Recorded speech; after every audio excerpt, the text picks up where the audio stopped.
Okay.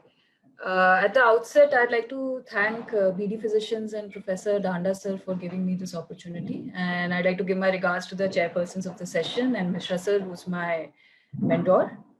Uh, my topic for today is B cells and immunoglobulins. আমি ওরকম ভাবে বাংলাতে গড় করে প্রেজেন্টেশনটা দিতে পারবো না যেরকম ভাবে অগ্রসর দিয়েছে। So I will give it in English and I hope that it will be understandable to everybody. So I'll start with a bit of history first. How did B cells come into the picture? It all started with basically a few chickens in the 1950s.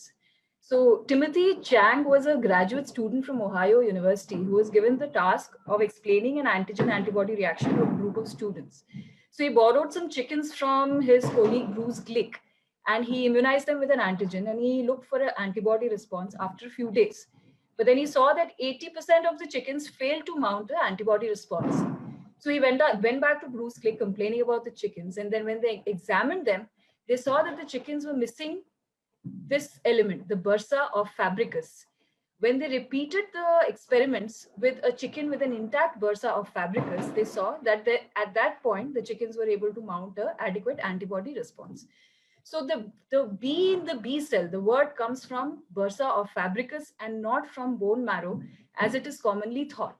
So once they were able to delineate the B cells and the T cells, they contacted Nature to publish their data, but Nature refused to do so. And ultimately, it got published in a journal of poultry science. And this was one of the initial papers in which they published their findings on B cells and T cells.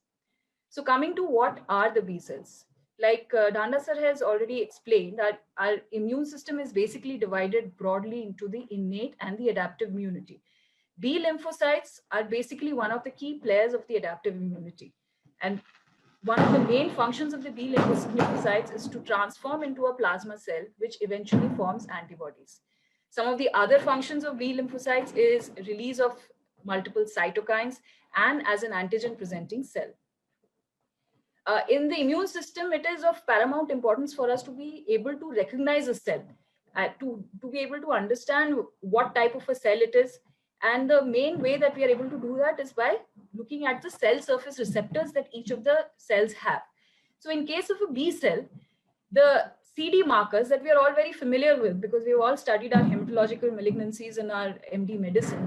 The CD markers are one of the main markers which differentiate a B cell, and CD19 and 20 are the most famous markers which differentiate a B cell.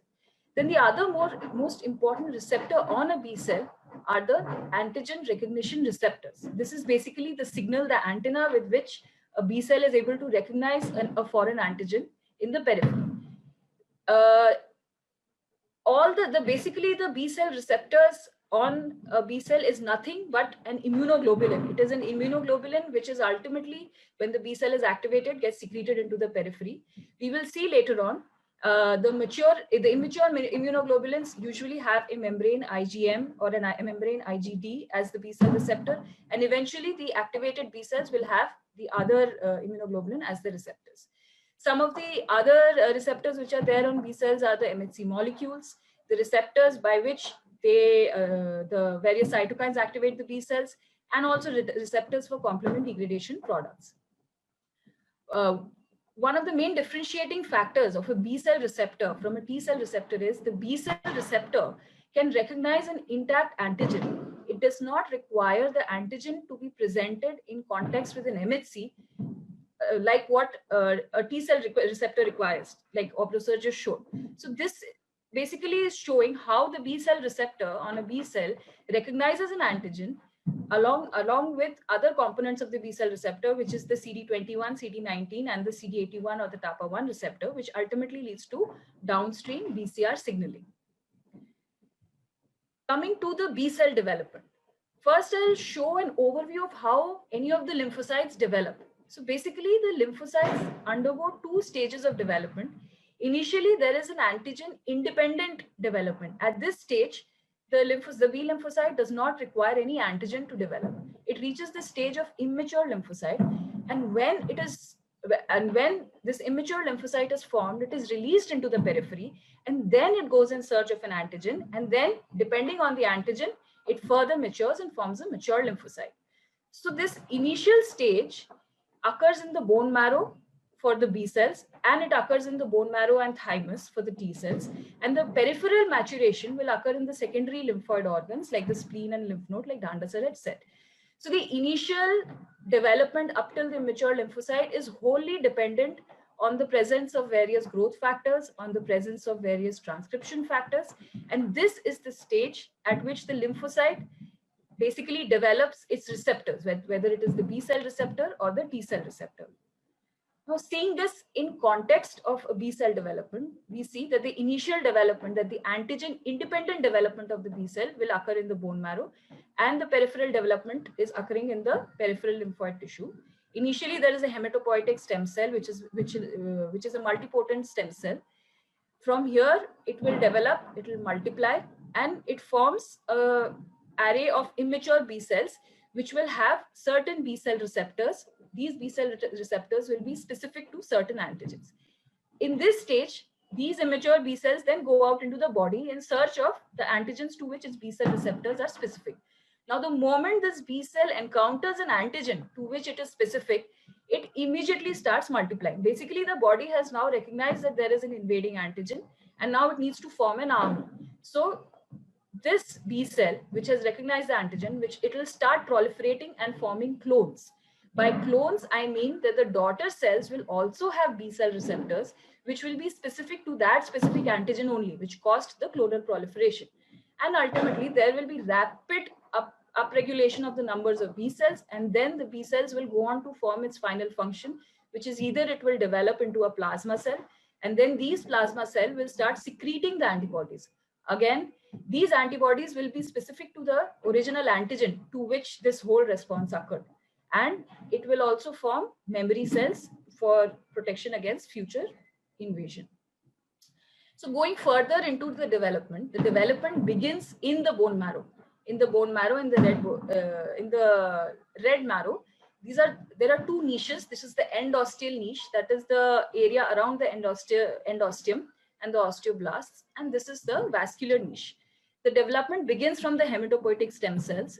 It goes through various steps, and slowly it moves towards the vascular niche, and then the immature B cell is formed, and it then exits from the vessels here and goes into the periphery. Now, what exactly are the steps that occur in the bone marrow? These are the three broad steps, three broad stages that the B cell goes through in the bone marrow. From a hematopoietic stem cell, it forms the early pro-B cell. From pro-B, it forms the late pro-B cell. Then it forms the pre-B cell, and then it forms the immature B cell. Now, at this stage, there are these two major events that we need to know. The first event is the VDJ, or the immunoglobulin gene rearrangement. Now, what is VDJ recombination? VDJ recombination is basically nature's miracle. It is the reason why we have such wide diversity of B cell receptors, why at the outset itself we have the ability to recognize so many kinds of antigens. Now, VDJ refers to various gene segments encoding the variable region of the immunoglobulin. I will talk about the immunoglobulin structure a little bit in detail later, but basically this is the variable antigen binding region of the immunoglobulin. This is encoded by three gene segments: the V gene segment, the D gene segment, and the J gene segment. This is basically the germline DNA transcript, and this is the constant region, the gene segment for the constant region. Now we have various options of gene segments for the variable, for the V region, for the D region, and the J region. And VDJ recombination is a series of steps by which one V will bind to one D segment and one J segment, and ultimately form the final variable region.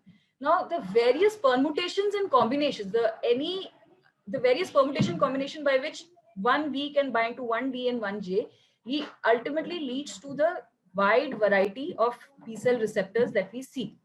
Now, this phenomenon is seen in the heavy chain as well as the light chain of the immunoglobulins. The heavy chain gene segments rearranges first, followed by the light chain rearrangement. After this rearrangement occurs, then we basically we come to this pre-B cell and the immature B cell along with the B cell receptor. Now, at this stage, the B cell receptors are formed, but there is a chance that these B cell receptors may be reacting against our autoantigens. So our body has developed some system by which we can prevent that. So some of the things that happen, the B cell receptors are tested to see if they are reacting against our own antigens. And if they are, either these cells will be deleted by apoptosis, that is called clonal deletion, or they undergo receptor editing. Receptor editing is basically these B cell receptor, especially the light chain of the B cell receptor, will again undergo rearrangement, and different other gene segments will again be put in combination and then it will be checked again to see if the B cell receptor is reacting against self antigen or not. And finally, the third method by which it prevents autoreactivity is prevented is by energy. That is, the autoreactive B cell will just not react to the antigen. So once the immature B cells are fully developed in the bone marrow, they exit from the bone marrow via the central sinus, like we had seen, and then it goes into the spleen to complete its final stages of maturation. It goes through two stages of transitional 1 and transitional 2 cell stage. Here it undergoes another round of negative selection. Basically, the body is continuously trying to make sure that we do not accidentally let out autoreactive B cells, and then ultimately it receives cytokine help like the BAF, following which the B cells that have finally survived will proliferate and go into the periphery. So why we need to know this in detail is because it has every step has a bearing. If it goes missing, then they present as various primary immunodeficiency diseases that we will see. But briefly, like, this is the same chain that we have seen earlier also. So at this stage, if there is any defect in this BCR formation at the antigen independent step, whether there is a defect in the light chain or whether there is a defect in any of the adapters in the downstream signaling of the BCR pathway, this further development will stop, and the body will not form any more B cells, and there will be no more immunoglobulin formation, ultimately leading to severe hypogammaglobulinemia, and we get a child who will come to us with multiple infections. This stage we will see after we see these steps. Now, once this immature B cell has gone into the periphery, now it will go in search of the antigen. Now it will find the antigens either in the lymph node, where we will see antigens in the lymph, or it will go search for blood-borne antigens in the spleen.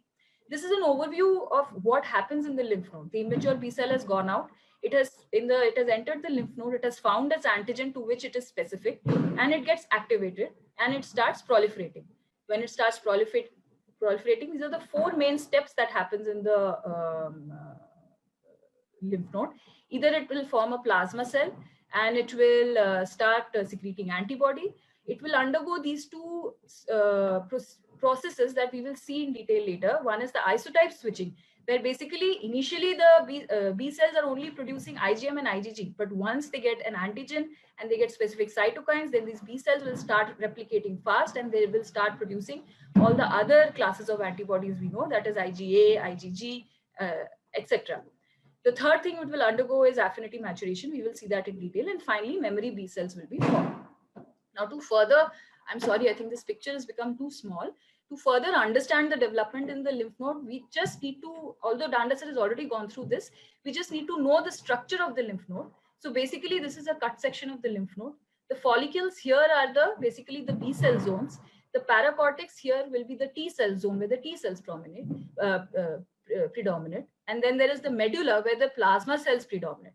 There is the incoming lymphatics from which the antigen comes in, and the antigen presenting antigens are coming in. And then there are the vessels from where we are getting the lymphocytes, and ultimately there's outgoing lymphatics from where these plasma cells are exiting. So a closer look inside the lymph node, we will see that from here, like we saw, there are the afferent lymphatics. These afferent lymphatics basically carry the antigens inside the lymph nodes. Now, inside the lymph nodes, our B cells, our naive B cells rather, are constantly circulating within the lymph nodes. Now, either small antigens can come, which are directly recognized by the B cells, or large antigens can come, which are then taken up by the subcapsular macrophages, and then they are presented to antigen-specific B cells. Now, once the B cells finds its antigen of choice, what it does is This is the B cell receptor. It has bound to the antigen. Then it undergoes receptor-mediated endocytosis of the antigen. It will eat up the antigen. It will process the antigen, and then it will present the antigen in a class 2 MHC complex.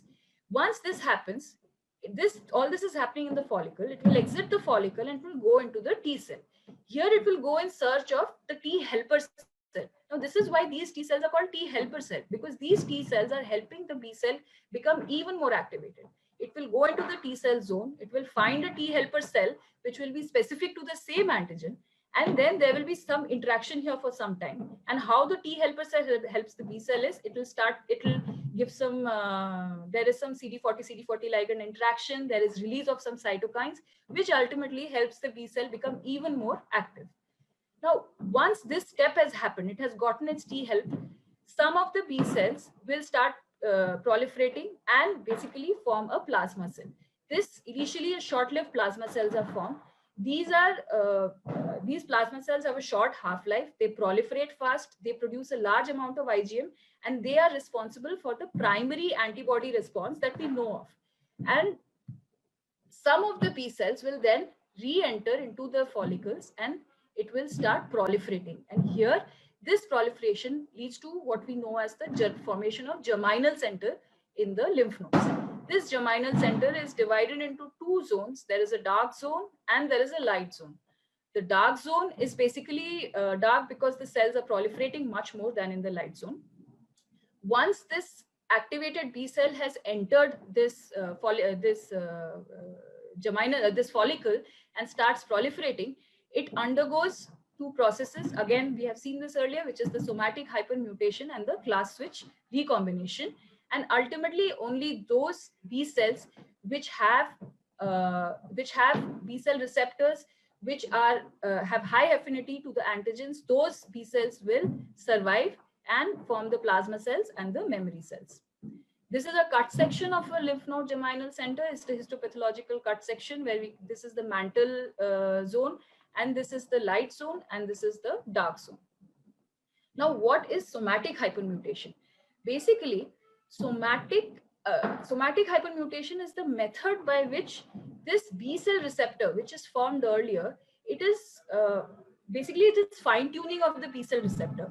When these B cells they find the antigen and they start proliferating, there are some mutations. As you can see in this cartoon, this is the gene segment for the variable region. This is the gene segment for the constant region. And when there is interaction with the antigen, some mutations are formed in this variable region, which will allow it to bind with the antigen with even better and higher affinity. So here you can see pictorially they have tried to explain that here it is square, it is not fitting with the antigen very well. But when it undergoes somatic hypermutation, after its interaction with the antigen, it will bind with the antigen with even more higher affinity. How this happens is basically with the help of an enzyme called activation-induced cytidine deaminase, which acts on certain mutational hotspots. There are certain hotspots, certain sequences which are targeted by this enzyme.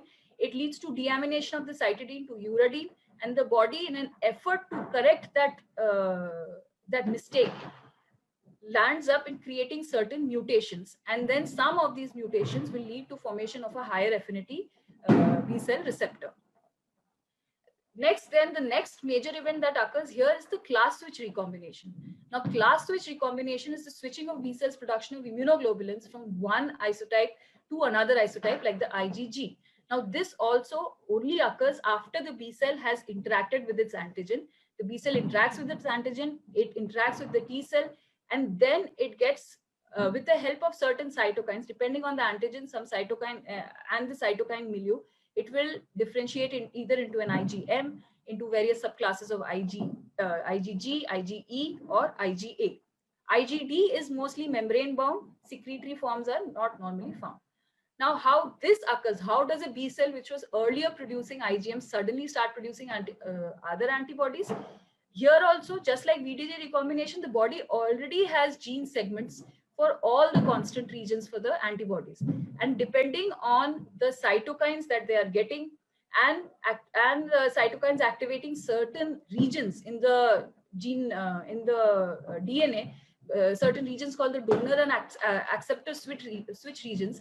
These gene segments which are not required are removed, and ultimately in this case, since only since IgE has to be formed, the constant region coding for IgE is selected and it binds, and ultimately the IgE is formed.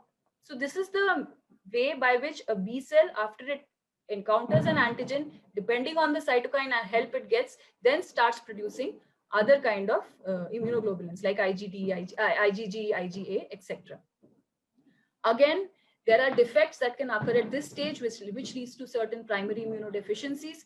For example, class switch recombination defects. That is, if the B cell is unable to undergo this class switching, then the body will have very high levels of IgM, but it does not have levels of other immunoglobulins. And again, it comes with the unique complex of infections. And various defects in any of these steps can lead to common variable immunodeficiency, which is more commonly that we can see in adult patients. Now, all of this development we have mostly seen is of follicular B cells or the B2 B cells. There are some other kind of cells, other kind of B cells, that is the marginal zone B cells and the B1 B cells. The marginal zone B cells are basically found in the spleen, and the B1 B cells are basically found in the mucosal tissues and the peritoneal cavities. The follicular B cells, like we saw, will recognize a protein antigen. It will recognize it. It will need T helper cells, and it will then ultimately form isotype switched high affinity antibodies and long-lived plasma cells. Whereas these B cells will recognize polysaccharides and lipid antigens, and it gets activated in an independent manner, and it chiefly releases IgM, and it forms short-lived plasma cells. This diagram is basically showing the type of antibody response that we already know. Basically, the initial antibody response after there is antigen encounter, the amount of immunoglobulins formed is lesser. It is chiefly IgM type. Short-lived plasma cells are formed, and then it dies down. And when there is a subsequent antigen attack, higher level of basically memory B cells will get activated. So these memory B cells already met these antigens before. The affinity maturation, everything has happened already. All it has to do is form these plasma cells, start producing IgG or any other kind of immunoglobulin, and then a higher and a more robust secondary antibody response is found. B cells are an attractive therapeutic target. Basically, the main things that we are targeting when we want to target B cells are the various receptors on the B cells. CD19, like we saw, is expressed from the pro-B stage up till almost the plasmablast stage. CD19 has been tried. CD20 is found from the pro-B stage up till the germinal center B cell. Rituximab, that all of us commonly use, basically targets the CD20. CD38 is used in multiple myeloma and recently is being tried in lupus also, which is basically initially expressed in the initial stages and then in the final plasma cell stages. So monoclonal antibodies are being used to attack every stage of B cell, whether it is disruption of the B cell activation or activity, causing B cell depletion, then monoclonal antibodies which will inhibit the cytokines which is required by the B cell for activation, and blocking of trafficking blockade. Every aspect is being tried to stop B cell activation. Coming to immunoglobulins. Immunoglobulins are basically heterodimeric glycoproteins. They consist of two heavy chains that we already know and two light chains. They are arranged in a anti-parallel beta-pleated structure. What is important to know is this is basically the FAB region or the antigen binding region. And this is the FC region, the crystallizable region, which is responsible for all the biological activity of the immunoglobulin. This is divided into, this is the variable region, and there are 3 or 4 constant regions depending on the class of immunoglobulin. The chains are held together by disulfide bonds, and within the antibody binding region also there are hypervariable region or complementarity determinant region. These basically give rise to a large amount of diversity in antigen binding. There are various classes of antibodies. The classes are defined on the basis of differences in the heavy chain. The heavy chain can be gamma, mu, epsilon, delta, or alpha, and the light chains are kappa and lambda. Some of the immunoglobulins like the IgA can exist as a monomer or a dimer. IgM will commonly exist as a pentamer. Whenever these multimers are present, they are joined using a J chain, and the rest of some of the immunoglobulins will have a hinge region which imparts more flexibility to the antibodies. Now, Dana sir has just already gone through the functions of the antibodies, but basically the main methods by which antibody deals with an offending agent is it will either directly neutralize the part of the virus or the toxin which interacts with the host cell, or it can coat an antigen, make it tasty. This is called opsonization, and then these antibody are recognized by the FC receptors which are present on phagocytes, and it gets phagocytosed. The third method is via activation of the complement pathway, and the fourth is via activation of the antibody dependent cell cytotoxicity that we have already discussed. Every class of antibody has some specific functions as well. IgM is chiefly responsible for complement activation. IgG is the most common subclass. IgG is the most common class, and it has four subclasses, IG1 to IG4. It is responsible for the FC receptor dependent phagocytosis response that we saw. It also has a role in complement activation. And this is the immunoglobulin that gets transferred to the mother, and it's present in the child till first 6 months of birth. IgE is responsible for the allergic reactions, for activity against, for immunity against helminth, and basically the chief mediator of immediate hypersensitivity. IgA is responsible for all our mucosal immunity, and IgA does not activate complement, which is what we want, because our mucosa is the one surface in the body which is constantly coming in contact with foreign antigens, and we don't want it to get activated every time it comes in contact with an antigen. So IgA does not activate complement. So the take home is basically B cells are multifunctional lymphocytes. They undergo an antigen independent development in the bone marrow, and they further mature in the secondary lymphoid organs after it undergoes an antigen exposure. B cells recognize antigens using a vast repertoire of B cell receptors, and they form plasma cells which produce specific antibodies against it. Antibodies function in a variety of ways like neutralization, opsonization, ADCC, and complement mediated destruction. And defects in the B cell development leads to various PIDs, and B cell receptors and cytokines are therapeutic targets in various autoimmune and hematological diseases. Thank you.